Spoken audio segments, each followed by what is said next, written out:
Hello and welcome to the FatBoss Guide to the Spoils of Pandaria 10-man heroic in the Siege of Orgrimmar. Hello. And this fight has become so much more complicated that this guide's going to probably take the rest of your life, because they've added this crazy mechanic. Basically a spark spawns. Mind blown. And that's it. That's pretty much it. So thanks for watching, guys. If you like this guide. Yeah, it's pretty much like but that. although there is a new spark, and that's pretty much the only thing that's changed, the encounter has become different purely because of the spark and the way that it spawns and the way that it works. So it's still quite important that you understand how it works in order for you to kill this boss. Now, because there's not many new mechanics, if you haven't seen our normal mode guide, then please do check that out, because we're not going to be covering all of the normal mode mechanics, because we just want to tell the people who are on heroic how the heroic mode works, so you don't have to see all that nonsense. So click up on the annotation, it'll take you over to the normal mode guide and save us some time. So for this encounter, you still want to bring your 2 tanks, your 2 healers, and your, 6 DPS, 3 DPS on each side. Just make your groups, and really, in the normal mode guide, we did say that like cleave and AoE DPS is like the best. On heroic, single target DPS, especially if you're like a high burst damage class and your cooldowns are really strong, you're kind of stronger than the cleave DPS. Yeah. But it's still nice to have a lot of passive AoE, although your tanks will do most of it. But ultimately, if you can bring a lot of high bursty DPS, you should do that instead. Now, the objective of the fight really hasn't changed. You've got to be spreading out your group, you've got to clear both sides by opening up all the boxes, and then once you've killed all the shit inside, it gives the energy to the door, so you can open up the door and then go on to the other side to clear that out, and then you open up a lovely box, which is absolutely wonderful. However, as we said, there is one new mob, which is the Unstable Spark. If Group 1 kill a mob in a box, and they finish that box off and everything that was inside it, a spark will then spawn on Group 2. And if Group 2 kill anything inside a box, a spark from that box will then spawn on Group 1.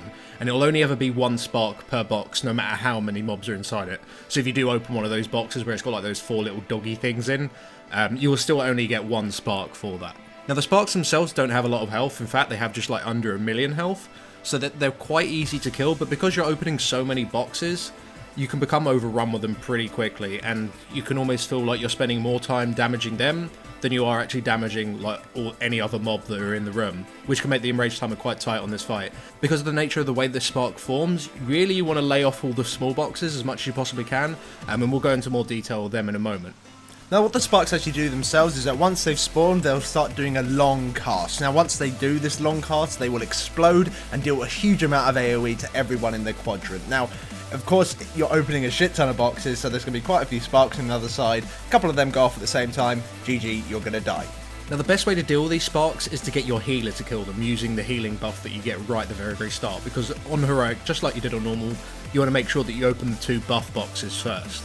Now because there is 2 boxes and it could be a tank, a DPS or a healing buff, there is a chance that you won't get the healing buff at all, which isn't catastrophic because that means that the tank can then deal the sparks instead. But ultimately, if your DPS is high enough, you should be able to manage with dealing with both the sparks and the mobs themselves. But it's important that the healer card does communicate and say, look, it isn't up, DPS, you need to switch to it. And also, if you are the healer and you do get the wave, and because it is so clunky, if you do miss one of the waves on the spark, it's quite likely that you're not going to be able to kill it, because the cast of the spark is about the same of the downtime between each wave. Now, all other mobs are more or less the same. They haven't really changed in the encounter, but because it is heroic, they just do more damage and they have more health. But the damage is far more noticeable on the actual bosses that you get out of the 2 boss crates. Now on the Mogu side with the Elder Council mobs, the AoE damage they deal is like far higher, like you can actually feel it. You'll chunk your raid to like 20% of their health, 30% of their health. And they do it so frequently that you don't really have like time to set up some sort of cooldown rotation. Really, healers, you should be saving your healing cooldowns for this point. You really shouldn't have to use them at any other point. And DPS, you should always use your DPS cooldowns on the bosses. Never use them on like the little shitty mobs, because they just get cleaved down. They die really quick anyway. You should always save it for the bosses. The quicker the bosses die, the easier it'll be for your healers, and the quicker you'll do the room. One thing to note about these mobs is that you should never have more than 2 statues active at a time, because obviously the more statues are up, the more damage the AoE will do. It goes up like pretty quick, so just make sure that you do cleave down these statues. And healers, you can pretty much one-hit these statues, much like the sparks with the wave, so if there's no sparks up, aim for the statues instead. Now from the boss crate on the Mantid side, the AoE ticking damage that they do is actually noticeable. You actually feel it instead of on normal mode where you're kind of like, there was actually AoE damage? Yeah, there actually is. Now, the bombs that you do get on yourself that you have to spam your extra action button to throw off of you, more or less one hit, to be honest. It's very, very close. Maybe if you pop a cooldown, you'll be able to survive through it, but really, just don't get hit by these. Throw them away somewhere else and make sure it's out of the way and no one's going to hit on them. If the room does suddenly become swamped with them, which it really, really shouldn't, and you fucked up, do get someone who has maybe Dispersion or Cloak of Shadows or some sort of immunity just to run through all of them and just clean them up, because you are going to die otherwise. Now, the Rage of the Empress buff from the Wind Wielders really needs to be dispelled quickly. And that's because of the AoE taking damage. Because the AoE taking damage does hit, I mean, it's like 40-50k, whereas on normal it was like 20 and you didn't really even notice it. If you do get this buff, then it's ticking for like 90k, 80k, and that's when things start going wrong. So if this buff is on the boss, then you need to make sure that you clear it really, really quickly. Otherwise, just don't even open medium boxes. You don't really need to open any boxes while you're fighting the bosses. It's only if you want to speed things up.